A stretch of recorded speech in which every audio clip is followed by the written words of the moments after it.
Okay, good morning everyone. So last video, nag-stop po tayo dun sa, sa exercise number 8. No? So lahat po yan ay nasagutan natin. Then ngayon, let's proceed our discussion on the chapter 2. No? So ngayon, we will be talking about trinomials with binomial factors. So to factor a trinomial of the form ax squared plus bx plus c, use the following pattern. So we have pattern ax squared plus bx plus c. Then, lalabas, pag pinactor po natin siya, blank x plus blank, tapos blank x plus blank ulit. Basta, yung first blank dito at saka yung first blank dito is yun yung factors ng a. Then, yung second blank dito at yung blank dito, yun yung factor ng c. The goal is to find a combinations of factors of a and b such that the outer and inner products add up to the middle term bx. No? So, basta yung product po nito at nito at nito at nito ay lalabas pag pinagsama-sama po yung bx. No? So, yan. Ito nga. The goal is to find a combination of factors of a and b such that the outer and inner products add up to the middle term bx. No? Mamaya makikita niyo yan. Paano?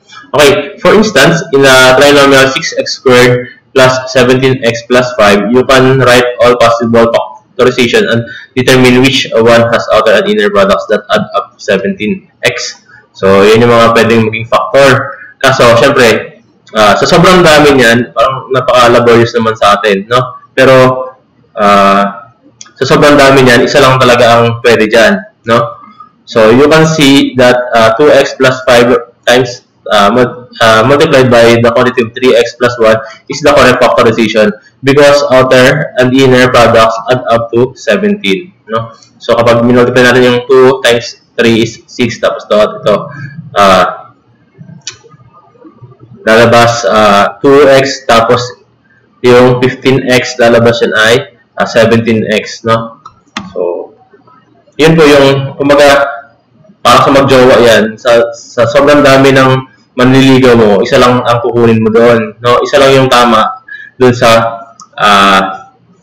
na para sa'yo. Parang ganito na din dito sa pagka-factor. So, sa sobrang dami ng possible factor nung outer at inner na ano natin, yung sa labas at yung inner product natin. So, kung ano lang yung magsakto doon, yun po yung magiging tamang sagot natin. No? Okay? Factoring by group. So, some polynomials with more than 3 terms can be factored by the method called factoring by groupings. It is not always obvious which terms to group and sometimes several different groupings will work. No? So, pag factoring by group naman, factor out any common factors using the distributive property. Then, factor according to one of the special polynomials form. Then, factor as ax squared plus bx is equal to mx plus r and x plus s. Factoring by group. Later, sa example na lang, mas magigets nyo yan kapag nag-example tayo. Okay, next. Example exercise number 9. So, sample tayo ng mga problems. Factor the following. Number 1, x squared minus 7x plus 12. Number 1. X squared minus 7x plus 12.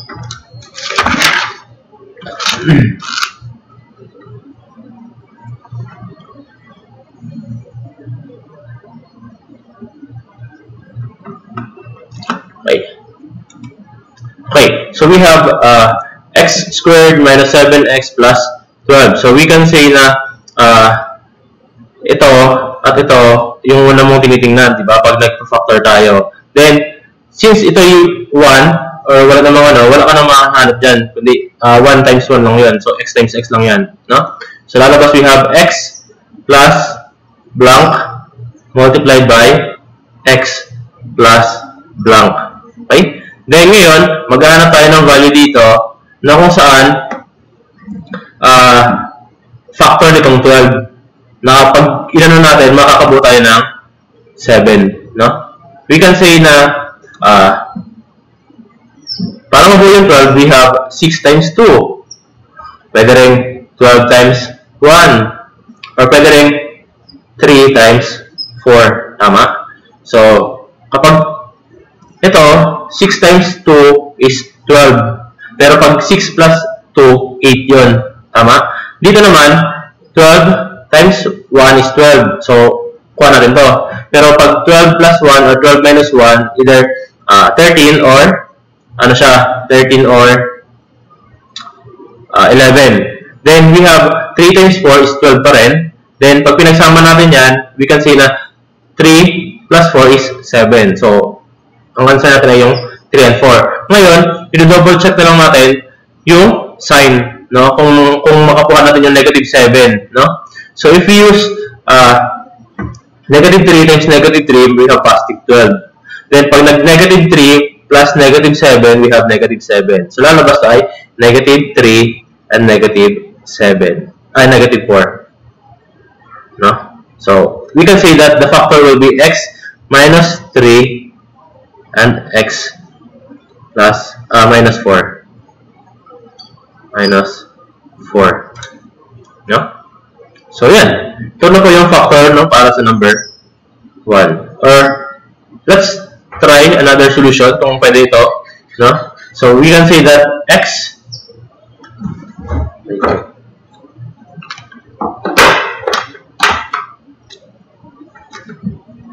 another solution.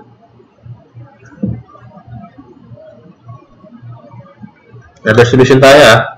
We can say that x squared minus 7x plus 12. Diba? Then, pwede ko bang sabihin x squared minus 3x minus 4x plus 12. So, 7 pa rin yan, di ba? So, lalabas 3x minus 4x, 7. So, pwede kong sabihin, ito, pag pinagsama ko, pwede kong sabihin, x times x squared minus 3x, pag pinagsama ko minus 4x minus 12. Tama? Then, I can say na ito, pag pinactor ko to, pwede ko sabihin x times x minus 3. Tama? Then, minus, ilalabas ko yung 4 times x minus 3. 4 times 3 is 12. 4 times x is 4x. Para lang po yan, di ba? So, I can say that pag samahin ko ito at ito, lalabas x minus 4 multiplied by ito at ito, para lang x minus 3. Para lang din po yan. No? Kung saan po yung mas madali, bahala na po kayo. No? Okay? So, example number 2. Let's check the problem.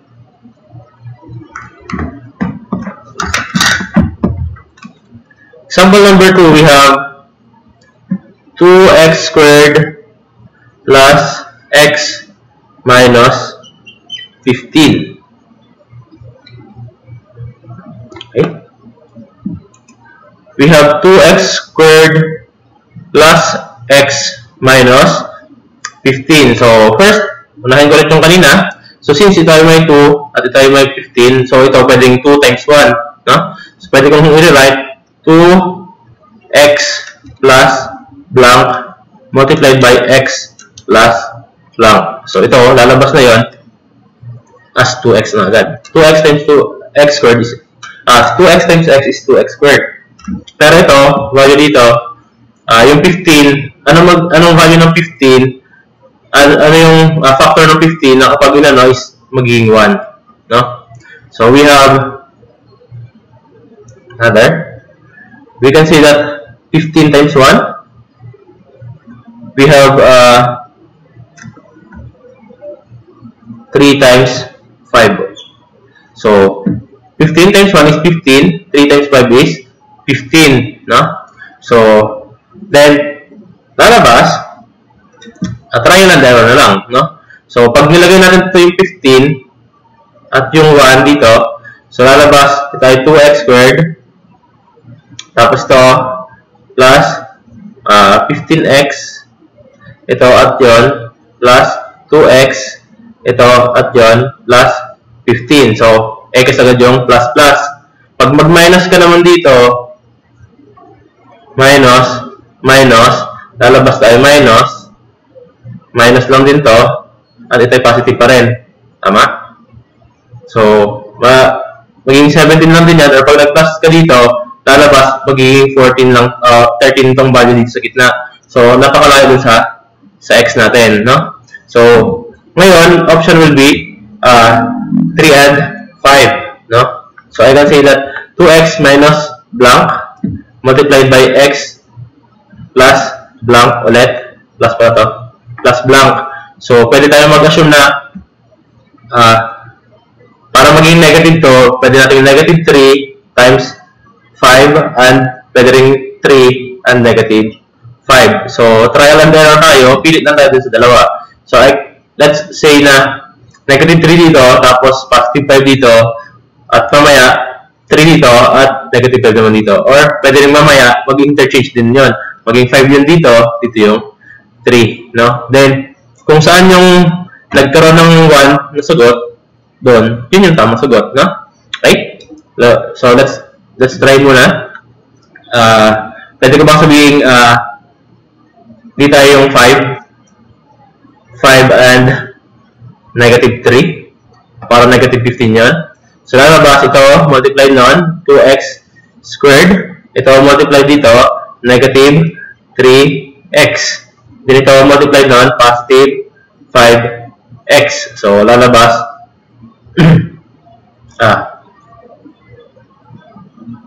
6 pala to. Ito, multiplied nun ay 6x. Then ito, 5x. Then ito, negative 15. Therefore, lalabas siya na ay 2x squared minus x minus 15. So, mali, kasi negative dito. So, palitan natin yung sign kasi yun na yung nag-1 eh. So, let's say na negative yung 5, then positive yung 3. Negative natin to. Okay?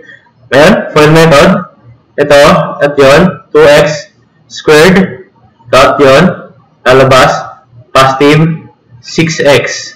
Then ito, negative 5x. Then ito, negative 15. Therefore, 2x squared plus x minus 15. Therefore, the factor of this polynomial will be 2x minus 5 multiplied by x plus 3. Okay? Okay, let's try another way, kung pwede. Dito na sa gilid. We have 2x squared plus x minus 15. Okay.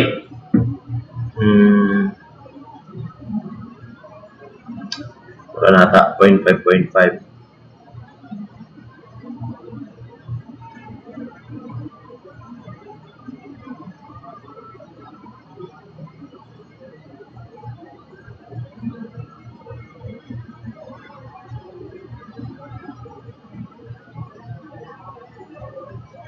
Wala na ata. Hindi pwede yung isa. So, yun. The answer will be 2x minus 5 multiplied by quantity x plus 3. Okay. Then, let's proceed to another problem. We have x cubed minus 2x squared minus 3x plus 6x.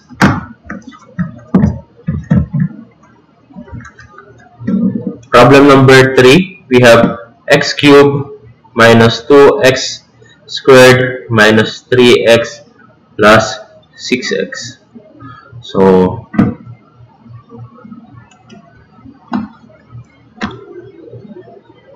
first,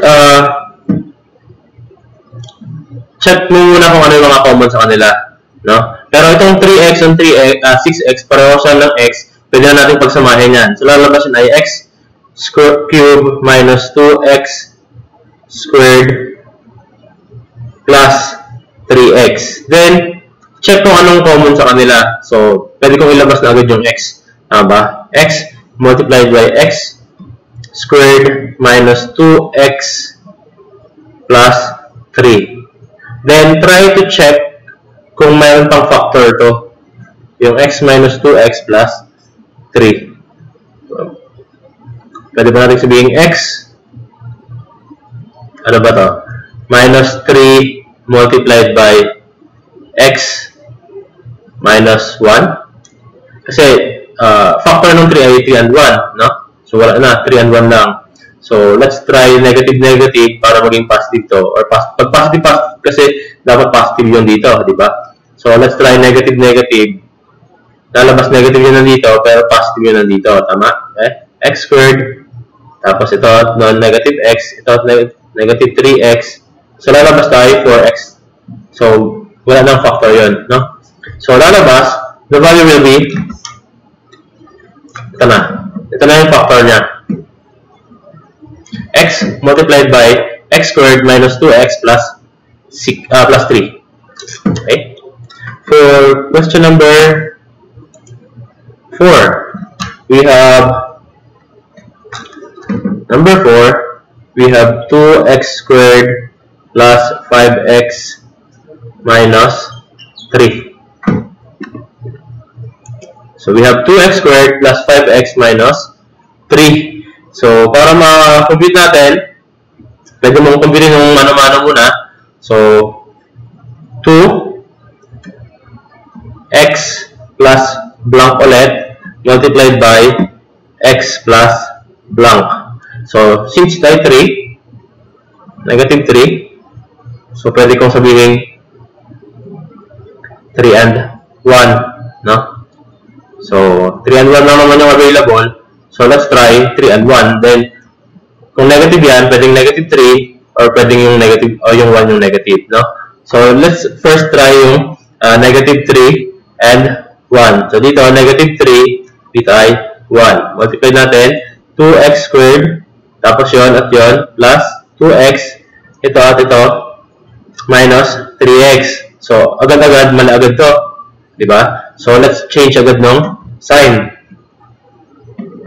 Pag ito yung naging positive, ito yung negative. Ganun pa rin, 2x to, squared, ito at yun, ito at ito, minus 2x, ito at non, plus 3x. So, mali pa rin, hindi siya 5. So, let's try na interchange natin yung, dito naman yung 3, at dito yung 1. No? Okay, let's try. Ito at ito, isa pa lang negative. Negative 3. Okay? Ito at ito, 2x squared. Ito at yun, negative 3x. Ito at ito, positive x. Ito at ito, minus 3. So, x, lalabas, 2x. So, mali. Let's try dito yung negative. Dito yung positive. Okay? So, 2x times nito will be 2x squared. Then, 2x multiplied dito is positive 6x. Then, ito, multiplied by negative x. Ito at yun, negative 3. Therefore, 2x squared plus 5x minus 3. So, therefore, the factor will be 2x minus 1 and x plus 3. So, let's try another process. So, we have 2x squared plus 5x minus 3. Right? So, pwede mo sabihin ito ay 1 and 6 minus x, tama? Para mamaya makaano tayo. Pwedeng plus or minus kasi yan para mag-equal sa 5 lang ulit.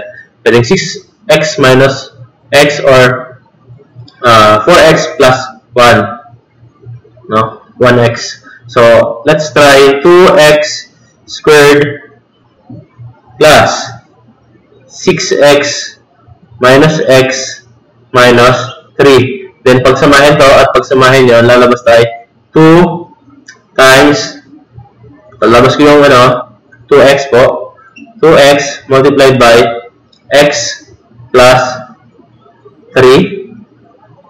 Then, ito, negative po yan. Pwede ko sabihin negative multiplied by x minus, plus 3 na po yan. Therefore, lalabas 2x minus 1 times x plus 3. Yun po. Either mag-assume ka dito pag ikutin mo, or dito, mag-assume ka din naman dito kung magpa-plus or magpa-minus no? So, pareho lang din naman yan. Pero, yun nga, kung ano yung convenience sa inyo, yun po yung gawin ninyo, no? Okay, let's proceed. Number 5. Kaya na lang pong sumagot ng number 5, no? Para at least ay marami pong pwedeng isolve dyan sa problem na may iwan. Okay, let's continue.